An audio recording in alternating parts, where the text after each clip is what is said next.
In 1996, a young mother, Rachel Timmerman, accepted a ride home from a man she had recently met. But when they reached her house, he didn't stop. Instead, he ordered his nephew and friend out before speeding off to an isolated road where he assaulted Rachel. Desperate to escape, she pretended to enjoy it and convinced him to return to her house, where she quickly locked him out. Enraged, he pounded on the door, threatening to harm her daughter if she told anyone. When Rachel pressed charges, the man, Marvin Gabriel, retaliated by accusing her of drug use while on probation.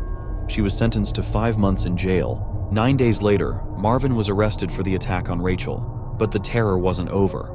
Upon her release, a persistent caller from the restaurant where she worked kept asking her on a date. She initially declined, but eventually agreed. The man insisted she bring her baby, saying he loved children. Rachel left home excited, hopeful for a fresh start, but she never returned. Days later, her father received a letter in her handwriting. The date went so well, we decided to get married and move to Arkansas. He was suspicious, but wanted to believe it was real. Until 2 fishermen made a grim discovery: Rachel's body, bound in chains and weighed down with cinder blocks at the bottom of Oxford Lake. Her daughter, Shannon, was never found.